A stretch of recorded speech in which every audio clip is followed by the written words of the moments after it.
ਸਤਿ ਸ਼੍ਰੀ ਅਕਾਲ, ਸਵਾਗਤ ਹੈ ਤੁਹਾਡਾ ਸਾਰਿਆਂ ਦਾ ਇਨ ਫੋਕਸ ਦੇ ਵਿੱਚ। ਕੈਨੇਡਾ ਤੋਂ ਕੋਵਿਡ-19 ਅਪਡੇਟਸ ਦੇ ਨਾਲ ਅਸੀਂ ਇੱਕ ਵਾਰੀ ਫੇਰ ਤੋਂ ਹਾਜ਼ਰ ਹਾਂ। ਕੈਨੇਡਾ ਵਿੱਚ ਕੋਵਿਡ-19 ਕੇਸਿਸ ਦਾ ਅੰਕੜਾ 35,000 ਤੋਂ ਉੱਪਰ ਹੋ ਚੁੱਕਾ ਹੈ। ਇਸ ਦੇ ਨਾਲ ਹੀ house of Commons the sitting ਅੱਜ ਰਿਜ਼ਿਊਮ ਹੋਈ ਤੇ ਨਾਲ ਹੀ ਓਨਟਾਰੀਓ ਵੱਲੋਂ ਇੱਕ ਵਾਰੀ ਫੇਰ ਤੋਂ ਪ੍ਰੋਜੈਕਸ਼ਨ ਮਾਡਲ ਪੇਸ਼ ਕੀਤੇ ਗਏ ਨੇ। ਐਸੇ ਤੇ ਰਹੇਗੀ ਨਜ਼ਰ ਅੱਜ ਇਨ ਫੋਕਸ ਦੇ ਵਿੱਚ। ਕੈਨੇਡਾ ਵਿੱਚ ਕੋਵਿਡ-19 ਕੇਸਿਸ ਦਾ ਅੰਕੜਾ 35,000 ਤੋਂ ਉੱਪਰ ਹੋ ਚੁੱਕਾ ਹੈ। ਇਸ ਦੇ ਨਾਲ ਹੀ 1600 ਤੋਂ ਉੱਪਰ ਡੈਥਸ ਰਿਪੋਰਟ ਹੋ ਚੁੱਕੀਆਂ ਨੇ। ਇਸ ਦੇ ਨਾਲ ਹੀ ਪ੍ਰਾਈਮ ਮਿਨਿਸਟਰ ਜਸਟਿਨ ਟਰੂਡੋ ਨੇ ਅੱਜ ਇੱਕ ਵਾਰੀ ਫਿਰ ਤੋਂ ਨੇਸ਼ਨ ਨੂੰ ਐਡਰੈਸ ਕੀਤਾ ਤੇ ਖਾਸ ਤੌਰ ਤੇ ਬੀਤੇ ਦਿਨੀ ਨੋਵਾ ਸਕੋਸ਼ੀਆ ਦੀ ਸ਼ੂਟਿੰਗ ਦੀ ਘਟਨਾ ਦੀ ਨਿਖੇਧੀ ਕੀਤੀ, ਜਿਸ ਦੇ ਵਿੱਚ 18 ਲੋਕ ਮਾਰੇ ਜਾ ਚੁੱਕੇ ਨੇ, ਜਿਸ ਦੇ ਵਿੱਚ ਇੱਕ RCMP ਆਫੀਸਰ ਵੀ ਸ਼ਾਮਲ ਹੈ। We are a country that stands united in our effort to defeat a pandemic, to save lives, and to help each other make it to a better day. But yesterday, we were jolted from that common cause by the senseless violence and tragedy in Nova Scotia. A gunman claimed the lives of at least 18 people. Among them, a woman in uniform, whose job it is to protect lives even if it endangers her own. Constable Heidi Stevenson of the RCMP. Constable Stevenson died protecting others. She was answering the call of duty, something she had done every day when she went to work for 23 years. This happened in small towns. Portapique, Truro, Milford, and Enfield are places where people have deep roots, places where people know their neighbours and look out for one another. There, everyone knows a Mountie, because they're everything from police officers to social workers to teen counselors. Now these communities are in mourning, and Canada is in mourning with them. To the grandparent who lost a child, to the children who lost a parent, to the neighbour who lost a friend, we are so sorry for your loss. Such a tragedy should have never occurred. Violence of any kind has no place in Canada. We stand with you and we grieve with you, and you can count on our government's full support during this incredibly painful time. Pandemic ਦੇ ਵਿੱਚ social distancing ਦੇ ਚੱਲਦੇ ਹੋਏ ਬੇਸ਼ੱਕ ਨੋਵਾ Scotia ਵਿੱਚ ਵਿਜਲ ਨਹੀਂ ਹੋ ਪਾਏਗਾ, ਪਰ ਨਾਲ ਹੀ ਵਰਚੁਅਲ ਵਿਜਲ ਆਰਗੇਨਾਈਜ਼ ਕੀਤਾ ਜਾ ਰਿਹਾ ਹੈ, ਜੋ ਕਿ ਫਰਾਈਡੇ ਸ਼ਾਮ 7 ਵਜੇ ਹੋਏਗਾ। ਪ੍ਰਾਈਮ ਮਿਨਿਸਟਰ ਜਸਟਿਨ ਟਰੂਡੋ ਨੇ ਇਸ ਦੀ ਜਾਣਕਾਰੀ ਦਿੱਤੀ ਤੇ ਸਾਰੇ ਕੈਨੇਡੀਅਨਸ ਨੂੰ ਇਸ ਵਿਜਲ ਵਿੱਚ ਸ਼ਾਮਲ ਹੋਣ ਲਈ ਕਿਹਾ। Canadians are kind and generous. We are there for each other and we look out for one another. As families grieve the loss of a loved one, all Canadians are standing with them. The pandemic will prevent us from mourning together in person, but a vigil will be held virtually to celebrate the lives of the victims at 7 p.m. on Friday through the Facebook group Colchester Supporting Our Community. As we learn more about what happened yesterday, it's important that we come together to support communities. ਇਸ ਦੇ ਨਾਲ ਹੀ Ontario ਵੱਲੋਂ ਅੱਜ ਇੱਕ ਵਾਰੀ ਫਿਰ ਤੋਂ projection model ਪੇਸ਼ ਕੀਤੇ ਗਏ ਨੇ, ਜੋ ਇਹ ਦੱਸਦੇ ਨੇ ਕਿ ਸੋਸ਼ਲ ਡਿਸਟੈਂਸਿੰਗ ਅਤੇ ਹੋਰ ਮੈਜਰਸ ਕੰਮ ਕਰ ਰਹੇ ਨੇ। Today we saw new modeling that shows there's some light at the end of the tunnel. The numbers clearly show that the steps we have taken as a province are working. And they're working because of you. They're working because we've all come together, because we're taking this fight very seriously, because we're throwing everything we have at it, and we can't let our guard down now. This virus remains a clear and present danger. My friends, we still have far to go, but thanks to our collective efforts, we're in a better position today. And I can assure you that we're planning for the future. I've asked our Jobs and Recovery Committee to develop a framework for a gradual, measured, and safe reopening of our province based on the data we're seeing today and based on our own unique situation. That framework must have strict criteria and key benchmarks that must be met before lifting or easing restrictions. This framework will be informed by the ongoing monitoring of the trends, by the advice of our Chief Medical Officer of Health, by our business community, and by our municipal partners, and above all, the health and safety of each and every person in this province must remain the #1 priority. I know many are eager to go back to work or school, back to visiting our friends and loved ones, back to our normal lives, and we will get there, working together. As you've seen today, the updated modelling shows early but unmistakable signs that our collective efforts to stop the spread of COVID-19 are working. The province has avoided a significant surge in cases. The rate of growth day over day has stabilized, with the outbreak of this virus having likely peaked in the community. And we are trending toward a best case scenario rather than a worst case scenario. The optimist in us will see this as a sign for hope, and hope is important. But indeed, these numbers are not an accident. They are a result of months of planning and collective action to stop the spread of COVID-19 and flatten the curve. To the 14.5 million Ontarians who have helped us in our fight against this virus, thank you. ਅਗਲੀ ਜਾਣਕਾਰੀ ਉਹਨਾਂ ਲਈ ਹੈ ਜੋ Canada ਵਿੱਚ visitor visa, work permit ਜਾਂ student visa ਲਈ apply ਕਰਨ ਬਾਰੇ ਸੋਚ ਰਹੇ ਨੇ। ਕਰੰਟ ਟੈਂਪਰੇਰੀ ਰੈਜ਼ੀਡੈਂਟ ਵੀਜ਼ਾ, ਜਿਸ ਵਿੱਚ ਵਰਕਰ ਸਟੂਡੈਂਟ ਐਪਲੀਕੇਸ਼ਨਸ ਸ਼ਾਮਲ ਨੇ, ਉਹ ਹਜੇ ਪ੍ਰੋਸੈਸ ਨਹੀਂ ਕੀਤੀਆਂ ਜਾਣਗੀਆਂ। ਇਹ ਰੋਕ ਉਦੋਂ ਤੱਕ ਜਾਰੀ ਰਹੇਗੀ ਜਦੋਂ ਤੱਕ ਮੌਜੂਦਾ ਟਰੈਵਲ ਬੈਨ ਜਾਰੀ ਹੈ। ਤੇ ਅਗਲੀ ਖਬਰ ਹੈ ਖਾਸ ਤੌਰ ਤੇ ਇੰਟਰਨੈਸ਼ਨਲ ਸਟੂਡੈਂਟਸ ਦੇ ਲਈ। ਜੇ ਸਟੂਡੈਂਟਸ ਦੇ ਇਨ ਕਲਾਸ ਕੋਰਸਿਸ ਨੂੰ ਆਨਲਾਈਨ ਓਨਲੀ ਫਾਰਮੈਟ ਵਿੱਚ ਮੂਵ ਕੀਤਾ ਗਿਆ ਹੈ ਤਾਂ ਉਹਨਾਂ ਦਾ post graduation work permit program ਤੇ ਅਸਰ ਨਹੀਂ ਹੋਏਗਾ।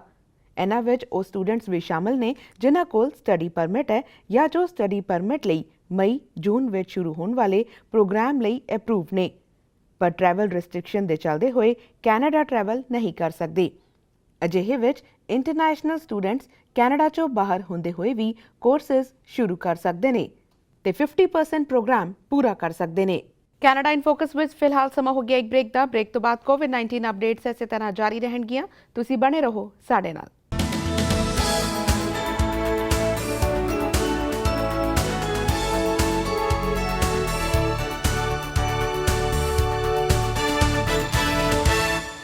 ਬ੍ਰੇਕ ਤੋਂ ਬਾਅਦ ਕੈਨੇਡਾ ਇਨ ਫੋਕਸ ਵਿੱਚ ਇੱਕ ਵਾਰੀ ਫਿਰ ਤੋਂ ਤੁਹਾਡਾ ਸਵਾਗਤ ਹੈ। ਪੈਂਡੈਮਿਕ ਦੇ ਚਲਦਿਆਂ ਜਿੱਥੇ ਵੱਖ-ਵੱਖ ਸੂਬਿਆਂ ਵਿੱਚ ਨਾਨ ਐਸੈਂਸ਼ੀਅਲ ਬਿਜ਼ਨਸ ਬੰਦ ਕਰ ਦਿੱਤੇ ਗਏ ਨੇ, ਉੱਥੇ ਟਰੱਕਿੰਗ ਇੰਡਸਟਰੀ ਲਗਾਤਾਰ ਕੰਮ ਕਰ ਰਹੀ ਹੈ ਤੇ ਇਹਨਾਂ ਟਰੱਕਰਸ ਦੀ ਮਦਦ ਲਈ ਅੱਗੇ ਆਈ ਹੈ ਸੰਸਥਾ ਖਾਲਸਾ ਕੇਅਰ। ਖਾਲਸਾ ਕੇਅਰ ਵੱਲੋਂ ਇਹਨਾਂ ਟਰੱਕਰਸ ਨੂੰ ਸੈਨੀਟਾਈਜ਼ਰਸ, ਖਾਣਾ ਤੇ ਹੋਰ ਲੋੜੀਂਦਾ ਸਮਾਨ ਦਿੱਤਾ ਜਾ ਰਿਹਾ ਹੈ। ਕੋਵਿਡ-19 ਪੈਂਡੈਮਿਕ ਦੇ ਸਮੇਂ ਵਿੱਚ ਟਰੱਕ ਇੰਡਸਟਰੀ ਇੱਕ ਅਹਿਮ ਰੋਲ ਅਦਾ ਕਰ ਰਹੀ ਹੈ। ਵੱਖ-ਵੱਖ ਸੂਬਿਆਂ ਵਿੱਚ ਨਾਨ ਐਸੈਂਸ਼ੀਅਲ ਬਿਜ਼ਨਸ ਬੰਦ ਨੇ, ਪਰ ਟਰੱਕ ਇੰਡਸਟਰੀ ਵੱਲੋਂ ਸਪਲਾਈ ਚੇਨ ਨੂੰ ਜਾਰੀ ਰੱਖਦਿਆਂ ਲਗਾਤਾਰ ਕੰਮ ਕੀਤਾ ਜਾ ਰਿਹਾ ਹੈ। Truck drivers front line workers ਵਜੋਂ ਨਿਰੰਤਰ ਕੰਮ ਕਰ ਰਹੇ ਨੇ ਤਾਂ ਜੋ ਕਿਸੇ ਵੀ ਸਟੋਰ ਤੇ ਲੋੜੀਂਦੀ ਸਪਲਾਈ ਦੀ ਕਮੀ ਨਾ ਆਵੇ। ਇਹਨਾਂ ਟਰੱਕਰਸ ਦੀ ਮਦਦ ਲਈ ਅੱਗੇ ਆਈ ਹੈ ਸੰਸਥਾ ਖਾਲਸਾ ਕੇਅਰ। ਖਾਲਸਾ ਕੇਅਰ ਦੇ ਵਲੰਟੀਅਰਸ ਵੱਲੋਂ ਵੱਖ-ਵੱਖ ਟਰੱਕ ਸਟਾਪਸ ਤੇ ਜਾ ਕੇ ਟਰੱਕਰਸ ਨੂੰ ਸੈਨੀਟਾਈਜ਼ਰਸ, ਖਾਣਾ ਤੇ ਹੋਰ ਲੋੜੀਂਦਾ ਸਮਾਨ ਮੁਹੱਈਆ ਕਰਵਾਇਆ ਜਾ ਰਿਹਾ ਹੈ। ਖਾਲਸਾ ਕੇਅਰ ਦੇ ਵਲੰਟੀਅਰਸ ਹੈਲਥ ਗਾਈਡਲਾਈਨਸ ਨੂੰ ਫੋਲੋ ਕਰਦਿਆਂ ਇਹ ਸੇਵਾ ਨਿਭਾ ਰਹੇ ਨੇ। ਥੈਂਕ ਅ ਟਰੱਕਰ ਦੀ ਇਸ ਮੁਹਿੰਮ ਵਿੱਚ ਜੇ ਕੋਈ ਮਦਦ ਕਰਨਾ ਚਾਹੁੰਦਾ ਹੈ ਤਾਂ ਇਸ ਸੰਸਥਾ ਨਾਲ ਸੰਪਰਕ ਕਰ ਸਕਦਾ ਹੈ। ਕੀ ਹੈ ਖਾਲਸਾ ਕੇਅਰ ਸੰਸਥਾ ਤੇ ਕਿੰਨੇ ਵਲੰਟੀਅਰਸ ਇਸ ਵੇਲੇ ਖਾਲਸਾ ਕੇਅਰ ਨਾਲ ਜੁੜੇ ਹੋਏ ਨੇ, ਇਸੇ ਸੰਬੰਧੀ ਗੱਲਬਾਤ ਕਰਦੇ ਹਾਂ ਖਾਲਸਾ ਕੇਅਰ ਦੇ ਡਾਇਰੈਕਟਰ ਗੁਰਮਿੰਦਰ ਗਿੱਲ ਅਤੇ ਵਲੰਟੀਅਰ ਦੇ ਨਾਲ। ਸਤਿ ਸ਼੍ਰੀ ਅਕਾਲ ਜੀ, ਪੀਟੀਸੀ ਨਾਲ ਜੁੜਨ ਲਈ ਤੁਹਾਡਾ ਬਹੁਤ-ਬਹੁਤ ਧੰਨਵਾਦ। ਹਾਂਜੀ, ਸਤਿ ਸ਼੍ਰੀ ਅਕਾਲ ਜੀ, ਬਹੁਤ-ਬਹੁਤ ਤੁਹਾਡਾ ਥੈਂਕ ਯੂ ਜੀ। ਤੁਸੀਂ ਸਾਨੂੰ ਇਹ ਪਲੇਟਫਾਰਮ ਦੇ ਰਹੇ ਹੋ ਜਿੱਥੇ ਅਸੀਂ ਆਪਣਾ ਮੈਸੇਜ ਸਾਰਿਆਂ ਤੱਕ ਸਾਡਾ ਸਪਰੈਡ ਹੋ ਜਾਵੇ। ਸੋ ਸਭ ਤੋਂ ਪਹਿਲਾਂ ਤੁਹਾਡਾ ਬਹੁਤ-ਬਹੁਤ ਥੈਂਕ ਯੂ ਜੀ। ਬਹੁਤ ਚੰਗਾ ਕੰਮ ਕਰ ਰਹੇ ਹੋ ਤੁਸੀਂ। ਤੁਹਾਡੀ ਆਰਗੇਨਾਈਜੇਸ਼ਨ ਬਾਰੇ ਸਭ ਤੋਂ ਪਹਿਲਾਂ ਜਾਣਨਾ ਚਾਹਾਂਗੇ। ਖਾਲਸਾ ਕੇਅਰ ਹੈ ਕੀ ਤੇ ਇਸ ਦੀ ਸ਼ੁਰੂਆਤ ਕਦੋਂ ਹੋਈ? ਖਾਲਸਾ ਕੇਅਰ ਜੀ, ਅਸੀਂ ਤਾਂ ਆਪਣੇ ਸਾਡੀ ਸੋਚ ਸੀਗੀ ਸਾਰਿਆਂ ਦੀ, ਸਾਡੇ ਜਿੱਦਾਂ ਫਰੈਂਡ ਸਰਕਲ ਸੀਗਾ, ਨਾਲ ਸਾਡੇ ਭਰਾ ਜੁੜੇ ਨੇ ਤੇ ਸੋਚ ਸੀਗੀ ਵੀ ਇਹ ਜਿਹੜਾ ਔਖਾ ਟਾਈਮ ਜੀ ਸਾਰੀ ਦੁਨੀਆ ਦੇ ਵਿੱਚ ਚੱਲ ਰਿਹਾ ਜੀ ਕਰੋਨਾ ਵਾਇਰਸ ਨੂੰ ਲੈ ਕੇ, ਵੀ ਆਪਾਂ ਜਿਹੜੇ ਫਰੰਟ ਲਾਈਨ ਤੇ ਸਾਡੇ ਐਸੈਂਸ਼ੀਅਲ ਵਰਕਰਸ ਕੰਮ ਕਰ ਰਹੇ ਨੇ, ਜਿੱਦਾਂ ਟਰੱਕ ਡਰਾਈਵਰਸ ਹੋ ਗਏ, ਨਰਸਿਸ ਹੋ ਗਏ, ਡਾਕਟਰਸ ਹੋ ਗਏ, ਜਾਂ ਹੋਰ ਜਿੰਨੇ ਵੀ ਆਪਣੇ ਹੈਲਥ ਵਰਕਰ ਨੇ, ਵੀ ਉਹਨਾਂ ਨੂੰ ਆਪਾਂ ਜਿੰਨੀ ਹੈਲਪ ਸਾਡੇ ਵੱਲੋਂ ਹੋ ਸਕੇ ਅਸੀਂ ਪ੍ਰੋਵਾਈਡ ਕਰੀਏ। ਸੋ ਅਸੀਂ ਜਿੱਦਾਂ ਹੁਣ ਉਹਨਾਂ ਨੂੰ ਕੁੱਕ ਮੀਲ, ਵੈਜ ਕੁੱਕ ਮੀਲ ਅਸੀਂ ਸਾਰਿਆਂ ਨੂੰ ਸਰਵ ਕਰ ਰਹੇ ਹਾਂ ਜੀ। ਤੇ ਹੈਂਡ ਸੈਨੀਟਾਈਜ਼ਰ ਸਾਡੇ ਕੋਲ ਹੈਗਾ ਜੀ, ਉਹ ਅਸੀਂ ਸਾਰਿਆਂ ਨੂੰ ਸਰਵ ਕਰ ਰਹੇ ਹਾਂ। ਤੇ ਨਾਲ ਆਪਣੇ ਡਿਸਪੋਜ਼ਲ ਗਲਵਜ਼ ਐਂਡ ਮਾਸਕ, ਤੇ ਉਹ ਅਸੀਂ ਸਾਰਿਆਂ ਨੂੰ ਜੀ ਫ੍ਰੀ ਆਫ ਕਾਸਟ ਪ੍ਰੋਵਾਈਡ ਕਰ ਰਹੇ ਹਾਂ ਸਾਰੇ ਐਸੈਂਸ਼ੀਅਲ ਵਰਕਰਸ ਨੂੰ। ਤੇ ਖਾਲਸਾ ਕੇਅਰ ਦੀ ਸ਼ੁਰੂਆਤ ਜੀ ਬਸ ਜਾਣੀ ਸੋਚ ਇਹ ਸੀ, ਤੇ ਸ਼ੁਰੂਆਤ ਅਸੀਂ ਕੀਤੀ ਹੈ ਜੀ ਇਹਦੀ ਆਪਣੇ April 13 ਨੂੰ ਜੀ, ਵਿਸਾਖੀ ਵਾਲੇ ਦਿਨ ਤੋਂ। ਤੇ ਉਦੋਂ ਤੋਂ ਅਸੀਂ ਆਪਣੀ ਇਹ ਮੁਹਿੰਮ ਸਟਾਰਟ ਕੀਤੀ ਹੈ ਜੀ। ਜੀ, ਆ ਜਿਹੜੀ ਮੁਹਿੰਮ ਤੁਸੀਂ ਚਲਾ ਰਹੇ ਹੋ ਕਿ ਤੁਸੀਂ ਖਾਸ ਤੌਰ ਤੇ ਜਿਹੜਾ ਫੂਡ ਹੈਗਾ ਨਾਲ ਸੈਨੀਟਾਈਜ਼ਰਸ, ਜਿਹੜੇ ਟਰੱਕ ਡਰਾਈਵਰਸ ਨੇ ਜੋ ਇਸ ਵੇਲੇ ਐਸੈਂਸ਼ੀਅਲ ਸਰਵਿਸਿਜ਼ ਪ੍ਰੋਵਾਈਡ ਕਰ ਰਹੇ ਨੇ, ਜਾਂ ਫਿਰ ਜੋ ਫਰੰਟ ਲਾਈਨ ਵਰਕਰਸ ਨੇ, ਇਹ ਜਿਹੜਾ ਪੂਰਾ ਇਹ ਜਿਹੜੀ ਮੁਹਿੰਮ ਹੈ ਇਹ ਕਿਸ ਤਰ੍ਹਾਂ ਚੱਲ ਰਹੀ ਹੈ? ਕਿਉਂਕਿ ਇਸ ਦੇ ਲਈ ਕਾਫੀ ਵਲੰਟੀਅਰਸ ਦੀ ਵੀ ਲੋੜ ਹੁੰਦੀ ਹੈ, ਕਾਫੀ ਫੰਡਸ ਦੀ ਵੀ ਲੋੜ ਹੁੰਦੀ ਹੈ, ਤਾਂ ਤੁਸੀਂ ਕਿਸ ਤਰ੍ਹਾਂ ਇਸ ਦੀ ਪੂਰਤੀ ਕਰ ਪਾ ਰਹੇ ਹੋ? ਵੋਲੰਟੀਅਰਸ ਨੇ ਜੀ ਇੱਦਾਂ ਵੀ ਜਿੰਨੇ ਸਾਡੇ ਫਰੈਂਡ ਸਰਕਲ ਆ ਜੀ, ਦੋਸਤ ਨੇ, ਸਾਡੇ ਭਰਾ ਨੇ, ਉਹ ਸਾਰੇ ਹੈਲਪ ਕਰ ਰਹੇ ਨੇ ਜੀ। ਜਿੱਦਾਂ ਅੱਜ ਸਾਡੇ ਕੋਲੇ ਆਲਮੋਸਟ ਜਿਹੜੇ ਅਸੀਂ ਟੀਮਾਂ ਸਾਡੀਆਂ ਬਣ ਕੇ ਜਾ ਰਹੀਆਂ ਟਰੱਕ ਸਟਾਪਾਂ ਤੇ ਜਾਂ ਜਿੱਥੇ ਜਿੱਥੇ ਵੀ ਡਿਸਟਰੀਬਿਊਟ ਕਰਨਾ ਅਲੱਗ-ਅਲੱਗ ਜਗ੍ਹਾ ਤੇ, ਅਸੀਂ ਦੋ ਦੀ ਟੀਮ ਬਣਾ ਕੇ ਸਾਰੇ ਭੇਜ ਰਹੇ ਹਾਂ ਅੱਜ। ਜਿੱਦਾਂ ਸਾਡੇ ਕੋਲੇ 3 ਤੋਂ 4 ਟੀਮਾਂ ਹੈਗੀਆਂ ਨੇ ਜਿਨ੍ਹਾਂ ਨੇ ਅਲੱਗ-ਅਲੱਗ ਜਗ੍ਹਾ ਤੇ ਜਾਣਾ ਜੀ। ਤੇ ਜਿਹੜੀ ਫੰਡਿੰਗ ਦੀ ਤੁਸੀਂ ਗੱਲ ਕਰ ਰਹੇ ਹੋ, ਫੰਡਿੰਗ ਸਾਡੇ ਜੀ ਸਪੋਂਸਰ ਹੈਗੇ ਨੇ ਜਿਹੜੇ ਕਰ ਰਹੇ ਨੇ, ਸਾਨੂੰ ਮਦਦ ਕਰ ਰਹੇ ਨੇ ਸਾਰੇ ਦੇ ਵਿੱਚ। ਜਿੱਦਾਂ ਗਿੱਲ ਸਵੀਟ ਫੈਕਟਰੀ ਦਾ ਬਹੁਤ ਵੱਡਾ ਸਹਿਯੋਗ ਹੈ ਜੀ ਸਾਨੂੰ, ਉਹਨਾਂ ਦੀ ਕਮਿਟਮੈਂਟ ਆ। ਉਹ ਸਾਨੂੰ ਫੂਡ ਪ੍ਰੋਵਾਈਡ ਕਰ ਰਹੇ ਨੇ ਜੀ, ਸਾਰਾ ਕੁੱਕ ਮੀਲ ਉਹਨਾਂ ਦੀ ਫੁੱਲ ਸਿਟੀ ਤੋਂ ਅਪਰੂਵਡ ਕਿਚਨ ਆ ਜੀ। ਸੋ ਉਹ ਇੱਕ ਲਾਇਸੈਂਸ ਜਿਹੜਾ ਰੈਸਟੋਰੈਂਟ ਆ ਉਹਦੇ, ਉਹ ਸਾਨੂੰ ਆਪਣੀ ਕਿਚਨ ਦੇ ਵਿੱਚੋਂ ਪੂਰਾ ਆਪਣੇ ਸੈਨੀਟਾਈਜੇਸ਼ਨ ਦਾ ਧਿਆਨ ਰੱਖਦੇ ਹੋਏ ਫੂਡ ਕੁੱਕ ਕਰਕੇ ਸਾਨੂੰ ਪ੍ਰੋਵਾਈਡ ਕਰਦੇ ਨੇ ਜੀ। ਤੇ ਸੈਨੀਟਾਈਜ਼ਰ ਸਾਡੇ ਕੋਲੇ ਸਾਡੇ ਭਰਾ ਨੇ ਤੇਜਿੰਦਰ ਜੀ, ਬਾਅਦ 'ਚ ਮੈਂ ਤੁਹਾਨੂੰ ਉਹਨਾਂ ਨਾਲ ਵੀ ਗੱਲਬਾਤ ਕਰਾਊਂਗਾ। ਸੋ ਉਹਨਾਂ ਦੇ ਅੱਗੇ ਜਾਣ ਪਛਾਣ ਦੇ ਵਿੱਚ ਉਹਨਾਂ ਨੇ ਬੰਦਾ ਲੱਭੇ ਜੀ ਜਿਹੜੇ ਸੈਨੀਟਾਈਜ਼ਰ ਮੈਨੂਫੈਕਚਰ ਕਰਦੇ ਆ, ਤੇ ਉਹਨਾਂ ਨੇ ਫਿਰ ਇਹ ਸੈਨੀਟਾਈਜ਼ਰ ਸਾਨੂੰ ਪ੍ਰੋਵਾਈਡ ਕਰਾਇਆ ਜੀ। ਤੇ ਇੱਦਾਂ ਅਲੱਗ-ਅਲੱਗ ਅਪੀਲ ਫਾਈਨੈਂਸ਼ੀਅਲ ਤੋਂ ਬਾਈ ਸੁਖਵੀਰ ਧਾਲੀਵਾਲ ਜੀ ਨੇ ਜੀ, ਉਹਨਾਂ ਦੀ ਬਹੁਤ ਜ਼ਿਆਦਾ ਸਪੋਰਟ ਆ। ਉਹ ਸਾਨੂੰ ਜਿੱਥੇ ਵੀ ਅਸੀਂ ਕਹਿੰਦੇ ਆ ਕੋਈ ਵੀ ਸਾਨੂੰ ਫਾਈਨੈਂਸ਼ੀਅਲ ਕੋਈ ਲੋੜ ਪੈਂਦੀ ਆ ਤਾਂ ਉਹ ਸਾਨੂੰ ਫਾਈਨੈਂਸ਼ੀਅਲ ਉੱਧਰੋਂ ਹੈਲਪ ਮਿਲ ਜਾਂਦੀ ਹੈ ਜੀ। ਇੱਦਾਂ ਹੀ ਬਸ ਸਾਰੇ ਰਲ ਮਿਲ ਕੇ ਕਰ ਰਹੇ ਹਾਂ ਜੀ। ਜੀ, ਕਿਉਂਕਿ ਤੁਸੀਂ ਕਾਫੀ ਵਲੰਟੀਅਰਸ ਇਕੱਠੇ ਹੋ ਕੇ ਇਹ ਜਿਹੜਾ ਪੂਰਾ ਐਫਰਟ ਕਰ ਰਹੇ ਹੋ, ਇਸ ਦੇ ਵਿੱਚ ਤੁਸੀਂ ਹੈਲਥ ਗਾਈਡਲਾਈਨਸ ਨੂੰ ਪ੍ਰੋਪਰ ਫੋਲੋ ਕੀਤਾ ਜਾਏ, ਇਹ ਕਿਵੇਂ ਦੇਖ ਰਹੇ ਹੋ? ਇਹ ਹੈਲਥ ਗਾਈਡਲਾਈਨ ਨੂੰ ਤਾਂ ਇੱਕ ਤਾਂ ਹੀ ਸਭ ਤੋਂ ਜ਼ਰੂਰੀ ਹੈ ਜਿਹੜਾ ਸੋਸ਼ਲ ਡਿਸਟੈਂਸਿੰਗ, ਉਹ ਅਸੀਂ ਬਿਲਕੁਲ ਮੇਨਟੇਨ ਕਰਕੇ ਰੱਖਦੇ ਹਾਂ ਜੀ। ਆਪਣੀ ਟੀਮਸ ਨੂੰ ਵੀ ਅਸੀਂ ਬਿਲਕੁਲ ਰੋਜ਼ ਸਵੇਰੇ ਅਸੀਂ ਜਿੱਦਾਂ ਕਹਿ ਲਓ ਵੀ ਓਰੀਐਂਟੇਟ ਕਰਦੇ ਹਾਂ ਵੀ ਤੁਸੀਂ ਕਿੱਦਾਂ ਸੋਸ਼ਲ ਡਿਸਟੈਂਸ ਦਾ ਖਿਆਲ ਰੱਖ ਕੇ ਕਿੱਦਾਂ ਆਪਾਂ ਸੇਵਾ ਕਰਨੀ ਆ। ਤੇ ਗਲਵਜ਼ ਉਹਨਾਂ ਨੂੰ ਪ੍ਰੋਵਾਈਡ ਕਰਦੇ ਹਾਂ ਜੀ ਅਸੀਂ, ਤੇ ਮਾਸਕ ਪ੍ਰੋਵਾਈਡ ਕਰਦੇ ਹਾਂ, ਤੇ ਨਾਲ ਸੈਨੀਟਾਈਜ਼ਰ ਪ੍ਰੋਵਾਈਡ ਕਰਦੇ ਹਾਂ। ਵੀ ਤੁਸੀਂ ਹਰ ਤਰ੍ਹਾਂ ਦੀ ਉਹਨਾਂ ਨੂੰ ਟ੍ਰੇਨਿੰਗ ਦਿੰਦੇ ਆ ਜੀ ਆਪਣੇ ਵੋਲੰਟੀਅਰਸ ਨੂੰ, ਵੀ ਤੁਸੀਂ ਕਿੱਦਾਂ ਹੈਲਥ ਕੈਨੇਡਾ ਦੇ ਸਾਰੀਆਂ ਇੰਸਟਰਕਸ਼ਨਸ ਨੂੰ ਫੋਲੋ ਕਰਦੇ ਹੋਏ ਆਪਾਂ ਇਹ ਸੇਵਾ ਕਰਨੀ। ਜੀ, ਜਿਵੇਂ ਤੁਸੀਂ ਦੱਸਿਆ ਕਿ ਤੁਸੀਂ ਵੱਖ-ਵੱਖ ਟਰੱਕ ਸਟਾਪਸ ਤੇ ਜਾ ਕੇ ਇਹ ਪੂਰਾ ਡਿਸਟ੍ਰੀਬਿਊਟ ਕਰ ਰਹੇ ਹੋ ਇਹ ਜ਼ਰੂਰੀ ਸਮਾਨ, ਪਰ ਜੇ ਕਿਸੇ ਨੂੰ ਲੋੜ ਹੈ ਉਹ ਵੀ ਤੁਹਾਨੂੰ ਰੀਚ ਕਰਨਾ ਚਾਹੁੰਦੇ ਨੇ ਤਾਂ ਕਿੱਥੇ ਰੀਚ ਕਰ ਸਕਦੇ ਨੇ? ਹਾਂਜੀ, ਸਾਡਾ ਨੰਬਰ ਹੈ ਜੀ, ਤੇ ਤੁਹਾਨੂੰ ਪਿੱਛੇ ਬੈਨਰ ਤੇ ਵੀ ਹੈਗਾ ਜੀ, 4169847700। ਇਹਦੇ ਤੇ ਤੁਸੀਂ ਸਾਨੂੰ ਜਦੋਂ ਮਰਜ਼ੀ ਕਾਲ ਕਰ ਸਕਦੇ ਹੋ। ਤੇ ਬਾਕੀ ਸਾਡਾ ਫੇਸਬੁੱਕ ਤੇ ਪੇਜ ਹੈਗਾ ਜੀ ਖਾਲਸਾ ਕੇਅਰ ਕੈਨੇਡਾ, ਤੇ ਤੁਸੀਂ ਉਹਨੂੰ ਆਪਣੇ ਲਾਈਕ ਕਰ ਸਕਦੇ ਹੋ, ਸ਼ੇਅਰ ਕਰ ਸਕਦੇ ਹੋ।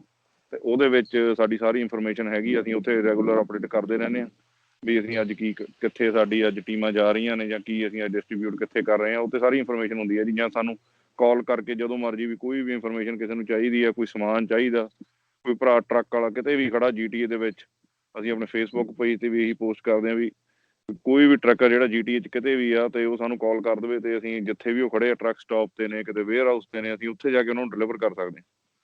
ਜੀ, thank you so much PTC ਦੇ ਨਾਲ ਜੁੜਨ ਦੇ ਲਈ, ਤੇ ਇਸ ਔਖੀ ਘੜੀ ਵਿੱਚ ਵੀ ਤੁਸੀਂ ਲੋਕਾਂ ਦੀ ਮਦਦ ਕਰਨ ਲਈ ਅੱਗੇ ਆਏ ਹੋ। ਤੁਹਾਡਾ ਬਹੁਤ-ਬਹੁਤ ਧੰਨਵਾਦ। ਓਕੇ ਜੀ, ਥੈਂਕ ਯੂ ਜੀ। ਤੇਜਿੰਦਰ ਜੀ, ਤੁਸੀਂ ਵੀ as a volunteer Khalsa care ਨਾਲ ਜੁੜੇ ਹੋਏ ਹੋ, ਤੁਹਾਡੇ ਤੋਂ ਜਾਣਨਾ ਚਾਹਾਂਗੇ, ਜਿਵੇਂ ਹਾਲੇ ਉਹਨਾਂ ਨੇ ਦੱਸਿਆ ਕਿ ਤੁਸੀਂ ਸੈਨੀਟਾਈਜ਼ਰ ਮੁਹੱਈਆ ਕਰਵਾਉਣ ਵਿੱਚ ਮਦਦ ਕਰ ਰਹੇ ਹੋ, ਅਜਿਹੇ ਵਿੱਚ ਜਦੋਂ ਅਸੀਂ ਦੇਖ ਰਹੇ ਹਾਂ ਕਿ ਪ੍ਰੋਟੈਕਟਿਵ ਗੇਅਰਸ ਦੀ, ਸੈਨੀਟਾਈਜ਼ਰਸ ਦੀ ਬਹੁਤ ਸ਼ਾਰਟੇਜ ਹੈਗੀ ਹੈ, ਤਾਂ ਕਿਸ ਤਰ੍ਹਾਂ ਤੁਸੀਂ ਇਹ ਸੈਨੀਟਾਈਜ਼ਰਸ ਦੀ ਪੂਰਤੀ ਕਰ ਪਾ ਰਹੇ ਹੋ? ਸ਼ਾਰਟੇਜ ਤਾਂ ਡੈਫੀਨੇਟਲੀ ਹੈਗੀ ਹੈ ਜੀ ਹਰ ਪਾਸੇ, ਪਰ ਜੋ ਕਮਿਊਨਿਟੀ ਵਰਕ ਹੈਗਾ, ਅਸੀਂ ਆਪਦਾ ਇੱਕ ਟਾਰਗੇਟ ਬਣਾਇਆ ਜੀ ਕਿ ਵੀ ਅਸੀਂ ਇੰਨਾ ਤਾਂ ਲਾਈਕ ਵਿਦਨ ਲਾਈਕ 1 ਵੀਕ ਦੇ 10 ਤੋਂ 20 ਬਾਕਸਿਸ ਆ ਜਿਹੜੇ, ਉਹ ਅਸੀਂ ਖਾਲਸਾ ਕੇਅਰ ਲਈ ਮੁਹੱਈਆ ਕਰਨੇ ਹੀ ਕਰਨੇ ਆ। ਸੋ ਦੈਨ ਨੋ ਮੈਟਰ ਵਾਟ ਸਾਨੂੰ ਚਾਹੇ ਮੈਨੂਫੈਕਚਰ ਜਿਵੇਂ ਵੀ ਹੈਗਾ ਵਾ ਅਸੀਂ ਉਹਨਾਂ ਨੂੰ ਵੀ ਕਹਿ ਰਹੇ ਹਾਂ ਕਿ ਵੀ ਸਾਨੂੰ ਇੰਨੇ ਬਾਕਸਿਸ ਪ੍ਰੋਵਾਈਡ ਕਰੋ ਤੇ ਉਹਨਾਂ ਦੀ ਕਮਿਟਮੈਂਟ ਆ ਕਿ ਉਹ ਸਾਨੂੰ 20 ਬਾਕਸਿਸ ਤੱਕ ਪ੍ਰੋਵਾਈਡ ਕਰਨਗੇ। ਤੇ ਬਾਕੀ ਜਿਵੇਂ ਵੀ ਡਿਮਾਂਡ ਹੋਊਗੀ ਹਸਪੀਟਲਸ ਨਾਲ ਵੀ ਗੱਲਬਾਤ ਹੋਈ ਆ ਸਾਡੀ ਕੱਲ ਤੇ ਉਹਨਾਂ ਨੇ ਵੀ ਇਹ ਚੀਜ਼ ਨੂੰ ਐਪਰੀਸ਼ੀਏਟ ਕੀਤਾ ਤੇ ਜਿਵੇਂ ਜਿਵੇਂ ਉਹਨਾਂ ਦੀ ਹੋਊਗੀ ਅਸੀਂ ਇਹਨੂੰ ਹੋਰ ਇਨਕਰੀਜ਼ ਕਰਾਂਗੇ। ਜੀ, ਜਿਵੇਂ ਪਹਿਲਾਂ ਗੱਲ ਤੁਸੀਂ ਦੱਸਿਆ ਕਿ ਤੁਹਾਡੇ ਕਾਫੀ ਫਰੈਂਡਸ ਨੇ ਜੋ ਇਸ ਵਿੱਚ ਵਲੰਟੀਅਰ ਕਰ ਰਹੇ ਨੇ, ਖਾਲਸਾ ਕੇਅਰ ਦੇ ਨਾਲ ਜੁੜੇ ਹੋਏ ਨੇ, ਬਟ ਜੇ ਕੋਈ ਤੁਹਾਡੀ ਹੈਲਪ ਕਰਨਾ ਚਾਹੁੰਦਾ ਹੈ, ਕੋਈ ਫੰਡਸ ਦੇਣਾ ਚਾਹੁੰਦਾ ਹੈ ਜਾਂ ਵੈਸੇ ਅੱਗੇ ਆ ਕੇ ਹੈਲਪ ਕਰਨਾ ਚਾਹੁੰਦੇ ਹੈ ਤਾਂ ਉਹ ਕਿੱਥੇ ਤੁਹਾਨੂੰ ਰੀਚ ਕਰ ਸਕਦੇ ਹੈ? ਸਾਡਾ ਇੱਕ ਹੀ ਫੋਨ ਨੰਬਰ ਹੈ ਜੀ 4169847700 ਤੇ ਉਹਦੇ ਤੇ ਕਾਲ ਕਰ ਲੈਣ ਤੇ ਜੇ ਰਿਪਲਾਈ ਨਹੀਂ ਵੀ ਹੋਊਗੀ ਕਾਲ ਤਾਂ ਉਹਨਾਂ ਦੀ ਕਾਲ ਨੂੰ ਰਿਪਲਾਈ ਕੀਤਾ ਜਾਊਗਾ ਜਾਂ ਟੈਕਸਟ ਮੈਸੇਜ ਕਰ ਲੈਣ ਤੇ ਅਸੀਂ ਉਹਨਾਂ ਨੂੰ ਰੀਚ ਕਰਾਂਗੇ ਜੀ। ਜੀ, ਥੈਂਕ ਯੂ ਸੋ ਮਚ, ਬਹੁਤ ਚੰਗੀ ਸੇਵਾ ਤੁਸੀਂ ਨਿਭਾ ਰਹੇ ਹੋ। Thank you so much and stay safe. Thank you ਜੀ। ਸੋ ਅੱਜ ਦੇ ਲਈ ਕੈਨੇਡਾ ਇਨ ਫੋਕਸ ਵਿੱਚ ਬਸ ਇੰਨਾ ਹੀ। ਫਿਲਹਾਲ ਸਾਨੂੰ ਦਿਓ ਇਜਾਜ਼ਤ। ਦੇਸ਼ ਦੁਨੀਆ ਦੀਆਂ ਖਬਰਾਂ ਲਈ ਤੁਸੀਂ ਬਣੇ ਰਹੋ PTC ਦੇ ਨਾਲ।